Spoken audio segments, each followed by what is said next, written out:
అందరికీ నమస్కారం. శ్రీ మాత్రే నమః. ఓం నమ శివాయ. ఓం శ్రీ సాయిరామ్. ధనుసు రాశి జాతకులు జూన్ మాసంలో 19వ తేదీన ఒక ఆడ ఇద్దరు మగ వ్యక్తుల వలన సాయంత్రం 6 దాటాక మీకు జరిగేది ఇదే. మీ రాశి జాతకులకు ఈ రోజున గోచార రీత్యా జాతక ఫలితాలు ఏ విధంగా ఉండబోతున్నాయో తెలుసుకుందామండి. ఈ రాశి జాతకులకు ఏం జరగబోతుంది, వారి వల్ల మీకు కలిగేటువంటిది ఏమిటి, ఈరోజు భగవంతుని అనుగ్రహంతో శుభ అశుభ ఫలితాలు ఏ విధంగా జాతక రీత్యా కలగబోతున్నాయో తదితర అన్ని వివరాలు కూడా ఒక్కొక్కటిగా ఇక్కడ కూడా స్కిప్ చేయకుండా పూర్తిగా చూసేద్దాం. అప్పుడే మేమేం చెప్తున్నాం అనేది మీకు పూర్తిగా అర్థమవుతుంది. వీడియో నచ్చితే తప్పకుండా ఒక చిన్న లైక్ చూసి మమ్మల్ని సపోర్ట్ చేయండి. ఇక ఆలస్యం వద్దండి, వీడియోలోకి అయితే వచ్చేద్దాం.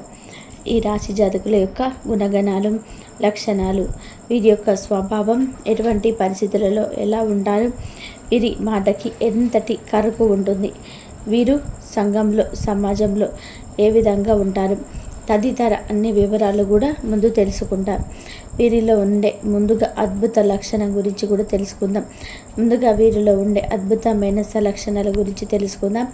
ఏదైనా పని కానీ లేదా ఏదైనా వ్యవహారం కానీ అయినా కూడా చాలా చక్కగా పూర్తి చేస్తారు. కొంతమంది ఉంటారు, వారు హర్కో అని కంటాం కదండి, చాలా డెడికేటెడ్గా ఉంటారు. ఒక పని అనుకుంటే ఆ పని పూర్తి చేసి ముందుకు కదులుతూ ఉంటారు. కానీ ధనుసు రాశి జాతకుల గురించి మనకు చెప్పుకోవాలి. మల్టీ టాలెంట్ అండి. ఒకే సమయంలో 2-3 పనులను కూడా చేస్తూ ఉంటారు. ఇలా వీరు ఎక్కువగా మల్టీ టాస్కింగ్ అనేది చేస్తూ ఉంటారు. ఒక పని ఒక రోజులో పూర్తి చేస్తే వీరు 3-4 పనులు కూడా ఒకటే రోజులో పూర్తి చేసేంతగా సత్తా కలిగి ఉంటారు. పుట్టుకతోనే అపార మేధావులుగా చెప్పుకోవచ్చు. వీరి యొక్క తెలివితేటలు, వీరి యొక్క చురుకుదనము మంచికి ఉపయోగిస్తే వీరి యొక్క జీవితంలో ఎప్పుడో పైకి వచ్చేస్తే ఉంటారు. అలా కాకుండా ఎదుటి వారి కోసం, వారి అవసరాల కోసం ఎదుటి వారిని సహాయం చేసేటువంటి తపనతో వీరి యొక్క శ్రమని ఎదుటి వారికి ఖర్చు పెడుతుంటారు. శ్రమ దోపిడీ ఖచ్చితంగా జరుగుతుంది వీరిది రీత్యా. సరే, వీరు ఎదుటి వారికి సహాయపడతారు. మరి వీరికి ఎవరైనా సహాయపడతారా అంటే వీరికి కష్టం వచ్చినప్పుడు ఎవరు కూడా కల్పించుకోరు. ఒక మనిషి కూడా వీరి వైపు ఉండే దాఖలాలే లేవు. వీరి యొక్క జన్మ రహస్యం అది. ఎదుటి వారికి కష్టపడడం, ఎదుటి వారికి సహాయపడడం కోసం భగవంతుడు వీరిని పుట్టించారా అన్నట్టుగా వీరి యొక్క తత్వం అయితే ఉంటుంది. అందరూ ఇలాగే అనుకుంటూ ఉంటారు. వీరి కష్టంలో నిలబడే కొంతమంది గురించి వీరి జీవితాంతం కష్టపడతారు. కొంతమంది వీరి వెంబడే ఉంటారు. వీరి మాటే మార్గదర్శకత్వంగా భావించే కొంతమంది ఉంటారు. వీరి కష్ట సుఖాల్లో పాలు పంచుకునే వారు ఉంటారు. వారు భాగస్వాములుగా కావచ్చు, తల్లిదండ్రులు కావచ్చు, సోదరీమణులు కావచ్చు, బావ మరుదులు కూడా కావచ్చు. అలాంటి వారి మాటను ఇక పక్కన పెట్టారు. అటువంటి మనుషులను జీవితంలో నుంచి బయటకు పెట్టారు. సాంప్రదాయవాద ఆలోచనలు కలిగి ఉంటారు. కొత్త వస్తువులు తయారు చేయడంలోనే చాలా గొప్ప నిపుణులని కూడా వీరిని చెప్పుకోవచ్చు. చాలా సరదాగా ఉంటూ చుట్టుపక్కల ఉన్న వారిని అందరినీ కూడా సంతోష పెట్టాలని చెప్పి వీరి మాటలతో చూస్తారు. మంచి ఆకర్షణీయమైనటువంటి రూపం ఉంటుంది. చూడడానికి అందంగా మాత్రమే కాకుండా ఇతరులపై ఆధారపడి జీవించడానికి అస్సలు ఒప్పుకోరు. స్వేచ్ఛను కలిగి ఉంటారు. ఎవరిని కూడా వ్యతిరేకించరు. పరిస్థితులకు మాత్రమే వీరు మార్చుకునేటువంటి సత్తా ఎక్కువగా, మొహమాటం కూడా ఎక్కువగా, సున్నితమైన మనస్కులని చెప్పుకోవాలి. కొన్నిసార్లు మొహమాటం కారణంగా ఎక్కువసార్లు ఇబ్బంది పడిన క్షణాలు కూడా ఎక్కువగా ఉన్నాయి. కష్టపడి పనిచేసే స్వభావం కలిగిన వారే, కానీ కొంచెం మొహమాటం వలన ఏమిటంటే కొంచెం మీ దగ్గర ఎదురు దెబ్బలను తిన్న దాఖలాలు కూడా లేకపోలేదు. క్రమశిక్షణతో నమ్మకంగా ఉంటారు. మృదువుగా మాట్లాడతారు. ఇతర వ్యక్తులను సులభంగా ప్రభావితం చేస్తూ ఉంటారు. దీనికి కారణంగా వ్యక్తులను సులభంగా ప్రభావితం చేస్తారు. జ్ఞాపకశక్తి అధికంగా ఉంటుంది. ఆచార వ్యవహారాల్లో నిజాయితీగా ఉంటారు. వీళ్ళకి ఉన్న సంకల్పం సిద్ధి కూడా చాలా గొప్పదని చెప్పుకోవాలి. ఎన్ని ఆటంకాలు కలిగిన అనుకున్న పనిని మీరు విజయంగా పూర్తి చేస్తారు. ఓటమిని అంగీకరించరు. మంచికైనా సరే చెడుకైనా ఈ సూత్రాన్ని పాటిస్తారు. ఎవరికైనా సరే ప్రతిఫలం ఆశించకుండా సహాయం చేయాలని చెప్పి చూస్తూ ఉంటారు. ప్రతి విషయాన్ని ఏమిటి అంటే స్వయంగా తెలుసుకొని వీరే తెలుసుకొని వీరికి తోచిన సహాయం చేస్తారు. ఎవరైనా సలహాలు ఇచ్చినా పాటిస్తుంటారు. కొన్నిసార్లు వీరికి నచ్చని సలహాలు నిర్ణయాలు ఇస్తే గౌరవించి తీసుకుంటారు. ఏదైనా పని ప్రారంభిస్తే దాన్ని పూర్తి చేసేంత వరకు కూడా విడిచిపెట్టరు. ఇక మధ్యవర్తిత్వ సంతకాలు కూడా ఇద్దరు కూడా హామీలు ఉండటం కొంచెం ఈరోజు నష్టాన్ని ఇస్తాయి. ఇతరులను త్వరగా నమ్మి మోసపోతుంటారు. ఆపదలో ఉన్న స్త్రీలైనా సరే ఆదుకొని కూడా చాలా ఇబ్బందులకు గురైన అవకాశాలు, నిందలు, ఆరోపణలు ఎదుర్కొన్న సమయాలు కూడా ఉన్నాయి. కొంతమంది విషయాల్లో చాలా సీక్రెట్గా ఉంటాయి కదండి. అవి తొందరపాటు జరిగిన లోపు మీరు ఎవరికైనా చెప్పుకున్న విషయాలన్నీ కూడా ఉంటాయి కదా. ఆ విషయాలు మీకు పెద్ద బలహీనతలుగా మారబోతున్నాయి. మీకు బాగా నమ్మకస్తులు ఎవరైతే ఉన్నారో ఆ వ్యక్తులకు మీరు ఏమిటంటే కనుక మీ గురించిన సమాచారాన్ని అందరూ చేశారు అంటే మీ గురించి మొత్తంగా చెప్పుకున్నారు కదా, వారే మిమ్మల్ని దొంగ దెబ్బలు చూస్తారనమాట. ఈ విషయం దగ్గర ఈ రోజున కొంచెం జాగ్రత్తగా ఉండాలి. ఒత్తిడికి, అశాంతికి లోనవుతాను. అలాంటి వారి పట్ల జాగ్రత్త. ఈ రోజున జీవితాన్ని చూస్తే కనుక వ్యాపార రంగంలోకి ఎవరైతే అడుగు పెట్టాలని ప్రదేశించాలని చెప్పి చూస్తూ ఉన్నారో ముందు రోజుల్లో మంచి లాభాలు వచ్చే విధంగా కనిపిస్తున్నాయి. వ్యాపారానికి సంబంధించి మంచి లాభాలు ఇలా కానవస్తున్నాయి. కొత్త వ్యాపార కార్యకలాపాలు ప్రారంభించాలి అనుకునేది ఆసక్తి ఉన్నవారికి ఈరోజు స్టార్ట్ చేద్దామని చెప్పి చేపట్టిన పని మీద బాగా, అలాగే చేపట్టిన పని మీద కూడా ఆశ చూపించడం ద్వారా మంచి జరుగుతుందని కూడా చెప్పుకోవాలి. పని మీద ఇంకొంచెం ఆసక్తి చూపించండి. పని మీద మంచి విజయాలు తొందరగా అందుకునే అవకాశం ఉంటుంది. ధనవంతులు అయ్యే అవకాశం కూడా ఉంటుంది. చేపట్టినటువంటి ఏ వృత్తి అయినా మంచి హృదయంతోనే, అంకిత భావంతోనే పనిచేయండి. ఆయా రంగాలలో ఉన్నవారికి కూడా ఈ రోజున ఉన్నత స్థానం కలగబోతుంది.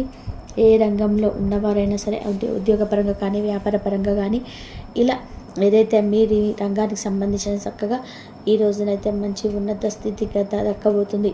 జీవిత గమనంలో సరిగ్గా ముప్పు చూసే తత్వాన్ని కలిగి ఉంటారు. మీ విధంగా కొన్ని వడదుడుకులు, సమస్యలు ఉన్నప్పటికీ కూడా జీవితాన్ని చాలా సాదా సీదాగా సాగిపోతూ ఉంటుంది. ఉద్యోగ పరంగా ఈ రోజున మీ యొక్క నీతి నిజాయితీ పరంగా పై అధికారులు మీ పైన చక్కగా ప్రశంసల వర్షాన్ని కురిపిస్తారు. చాలా రోజుల నుంచి మీ యొక్క పని ఎవరు కూడా గుర్తించడం లేదని చెప్పి బాధపడుతూ ఉంటారు కదా. అలాంటి ఉద్యోగస్తులు ఎవరైతే ఉన్నారో చాలా రోజుల నుంచి నీతి నిజాయితీగా పనిచేసిన మిమ్మల్ని పైకి రానివ్వకుండా కొంతమంది మిమ్మల్ని అడ్డుకుంటున్నారు.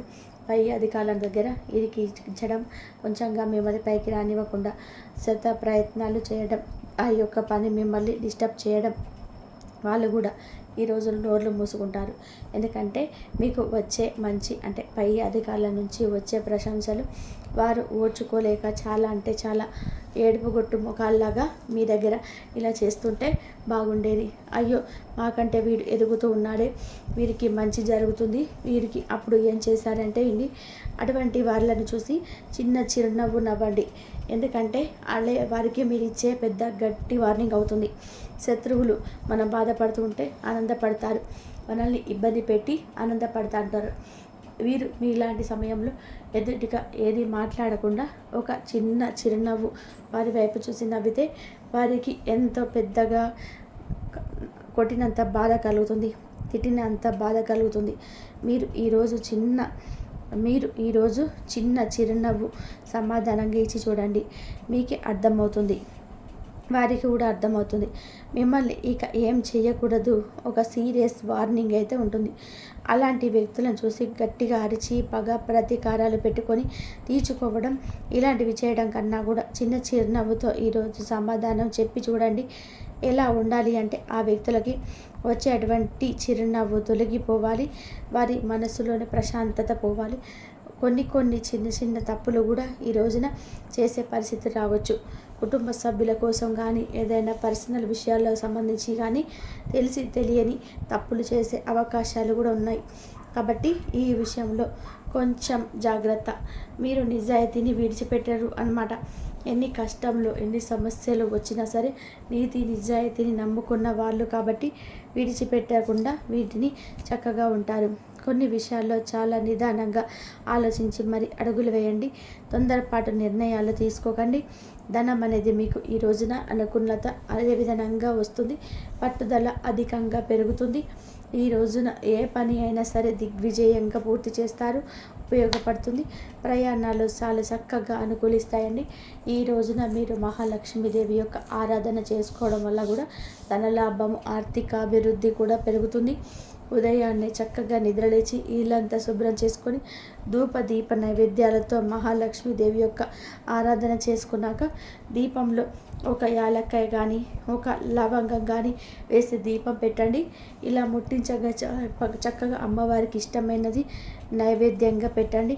అమ్మవారికి సంబంధించిన అష్టోత్తర శతనామావళిని చదువుకొని కుంకుమార్చన లాంటివి చేసుకోవడం వలన కూడా ఈరోజు మీకు ఉన్న చిన్నపాటి సమస్యలు కావచ్చు, ఇబ్బందులు కావచ్చు తొలగించమని చెప్పి అమ్మవారి సంకల్పం చెప్పుకొని బయటికి వెళ్ళేటప్పుడు కూడా జీవిత భాగస్వామితో ఒక మాట చెప్పి బయటకు వెళ్ళండి.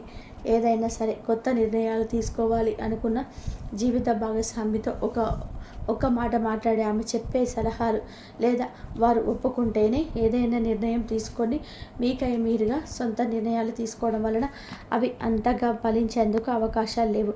ఏదైనా కానీ ఇంట్లో కుటుంబ సభ్యులతో కానీ లేదంటే జీవిత భాగస్వామితో కానీ ఒక సంప్రదింపులు చూసి చర్చ నడిపి అది వాళ్ళు ఇచ్చిన నిర్ణయాన్ని గౌరవించడం నేర్చుకోండి. కొంతమంది వ్యక్తులు కొంతమంది ఎలా ఉంటారు అంటే కొన్ని సంవత్సరాల నుంచి మీకు తెలియని కొంతమంది శత్రువులు ఉన్నారు. ఒక ఆడ ఇద్దరు మగ వ్యక్తులు కూడా మీ జీవితంలోకి అనేక విధాలుగా మీకు తెలియని విధానంగా మీ వెనకాల గోతులు తవ్వుతూ ఉన్నటువంటి కొంతమంది ఈ వ్యక్తులు ఈ రోజున మీ ముందు ఏదో ఒక సందర్భంలో బయటపడతారు. వారి యొక్క ముసుగు తొలగిపోతుంది. మీ మేకబన్న పులిలాగా వారు చేసిన ఎన్నో రకాలైన విషయాలు ఈ రోజున తేట తెల్లం కాబోతున్నాయి. మీ స్థితిని, ఉన్నతిని, ఆర్థిక అభివృద్ధిని మెరుగుపడడాన్ని చూసి కొంతమంది వ్యక్తులు ఓర్వలేకపోతున్నారు. ఎదుగుతుంటే చూసి తట్టుకోలేకపోతున్నారు. అనేక రకాల కుట్రలు పన్నుతున్నారు. మిమ్మల్ని దిగజార్చడానికి చాలా ప్రయత్నాలు చేస్తున్నారు. అయినా అవి ఫలించటం లేదు. అటువంటి కొంతమంది శత్రువులు ఎవరైతే ఉన్నారో మీ జీవితంలో కొన్ని సంవత్సరాల నుంచి ఉన్నారని చెప్పుకోవాలి. అయితే ఈ రోజున ఏమిటంటే ఆ వ్యక్తులు కొంచెం ఏదో ఒక విధంగా మీ ముందుకైతే ఏదో ఒక సందర్భంలో వస్తారు. వాళ్ళు ఎవరనేది మీకు తెలిసినప్పుడు తగు జాగ్రత్తలు తప్పకుండా తీసుకోండి. వారితో బంధాలు తెంచుకోవాల్సిన అవసరం ఏం లేదు. లేకపోయినా కానీ వారికి గుణపాఠం వచ్చే విధానంగా వారికి ఏదో ఒక విధానంగా బుద్ధి అయితే చెప్పండి. అలాగే వారికి మీకు సంబంధించిన విషయాలను మాత్రం ఎట్టి పరిస్థితుల్లో కూడా ఇక డిస్కషన్ చేయవద్దు, షేర్ చేసుకోవద్దు. మీరు అంతగా బాధగా ఉంటే జీవిత భాగస్వామితో లేదా మీ ప్రియమైన వారితో కుటుంబ సభ్యులతో మాత్రమే ఈ రోజున ఎప్పుడు కూడా అయినా సరే ఇలాగే పంచుకోండి. మీ బాధ వారు పోయినా పెంచలేకపోవచ్చు, మీరు బాధ తగ్గించలేకపోవచ్చు, కానీ పెంచరండి. బయట వ్యక్తులు పడే కుయుక్తులు ఎలాగా ఉంటారు, మీతో తీయగా మాట్లాడుతున్న మీ బాధను అప్పటి క్షణం తగ్గించవచ్చు, కానీ ఆ బాధ తీవ్రంగా మరి ఏదో ఒక రూపంలో మిమ్మల్ని ఇబ్బంది పెట్టడానికి వారి మూల కారణం అవుతారు. ఈ రోజున మాత్రం ఒక ఆడ ఇద్దరు మగ వ్యక్తుల మనుషుల వల్ల మీకు నష్టం సంభవించవచ్చు. కానీ జాగ్రత్త పడితే వచ్చే నష్టం నుంచి భగవంతుడి అనుగ్రహంతో తప్పకుండా బయటపడతారు. జీవితంలో ఇక ఎవరికి కూడా ఏది చెప్పవద్దు. ఈ యొక్క విషయం తెలుసుకోండి, గ్రహించండి. కొంతమంది మనస్తత్వం ఎలా ఉంటుందంటే ఇదివరకు మోసం చేశారని తెలిసిన వారు 4 మాటలు తీయగా మాట్లాడిన వారి కష్టం ఇది అని చెప్పిన మిమ్మల్ని మాయ చేసి మభ్యపెట్టి మ్యానిపులేట్ చేసినా కూడా పడిపోతూ ఉంటారు. మీ కష్టం కోరుకునే వ్యక్తులు అని కూడా తెలిసినా కూడా గుడ్డిగా మరల వారిని నమ్ముతూ ఉంటారు. ఈ విధానంగా ఇంకొకసారి డబ్బు చూసి జీవితంలో ఇక హెచ్చరిక కాదు, భారీ మూల్యం చెల్లిస్తారు. సర్దిద్దుకోలేని తప్పు చేసిన వారు అవుతారు. మీకు మీరుగా సమస్యలను మరలా క్రియేట్ చేసుకున్న వారు అవుతారు. మీ జీవితానికి మీకు మీరుగా నాశనం చేసుకున్న వారు అవుతారు. కాబట్టి ఈ అంశాలలో తప్పకుండా జాగ్రత్త తీసుకోండి. ముఖ్యంగా మీ జీవితానికి సంబంధించినటువంటి కొన్ని సంఘటనలు జరిగే అవకాశాలు ఎక్కువగా ఉన్నాయి. ఆ శత్రువు ఎవరో అనేది మీకు అర్థం కావడానికి ఏదో ఒక సంఘటన అనేది ఈ రోజున జరిగే అవకాశం భగవంతుడి అనుగ్రహంతో కలుగుతుంది. కాబట్టి ఈ సంఘటన అయితే రీత్యా మీరైతే అర్థం చేసుకొని వారితో మాట్లాడండి, వారితో మీ యొక్క బంధం కొనసాగించండి. కానీ లోతుగా మాత్రం వెళ్ళొద్దు, మీ విషయాల్లో చెప్పవద్దు, వారి నిర్ణయాలు అడగవద్దు. ఏంటంటే ఏంటి, ఆయ్ అంటే ఆయ్, బాయ్ అంటే బాయ్. ఇలా ఈ యొక్క పద్ధతి మాత్రం మీరు మంచిది. నిత్యం శివారాధన చేసుకోవడం, సుబ్రహ్మణ్యేశ్వర స్వామి ఆరాధన చేసుకోవడం ఈ రాశి జాతకులకు అన్ని విధాలుగా కూడా మంచి చేస్తుంది. అంతా మంచి జరుగుతుంది. ఇంతవరకు చూసినందుకు ధన్యవాదాలు. కాబట్టి చూశారు కదండి, ఈ వీడియో మీకు నచ్చి తప్పకుండా ఒక చిన్న లైక్ చేసి మమ్మల్ని సపోర్ట్ చేయండి. ధన్యవాదాలు. ధనుసు రాశి వారికి గురు ఆరాధన చేసుకోండి, అలాగే శివారాధన చేసుకోండి. లక్ష్మీదేవి అష్టోత్తరం రేపు గురువారం కాబట్టి గురువు ఆరాధన చేసుకోండి. అలాగే దీపం పెట్టండి, నెయ్యితోటి దీపం పెడితే అంతా ఆరోగ్యంగా ఉంటారు. అలాగే లక్ష్మీదేవి ఆరాధన చేసుకోండి. కుంకుమార్చన చేయండి అమ్మవారికి. కుంకుమార్చన చేసినట్లయితే అమ్మవారి అనుగ్రహం మీకు ఎప్పుడు కలుగుతుంది. మీకు సమస్యలన్నీ తీరిపోతాయి, ఆరోగ్యంగా ఉంటారు, ఐశ్వర్యాలు కలుగుతాయి. 7 శుక్రవారాలు ఇలా కుంకుమ అర్చన చేసుకోండి ధనుసు రాశి వారు. అలాగే గురువారం రోజు గురు దేవాలయానికి వెళ్ళి దీపారాధన చేసుకోండి. కొబ్బరికాయ దునిలో వేయండి. అలా కొబ్బరికాయ దునిలో వేస్తే మీకున్న కష్టాలు సమస్యలన్నీ కూడా తొలగిపోతాయి. ఇంతవరకు చూసినందుకు ధన్యవాదాలు. Please like, share, subscribe my channel.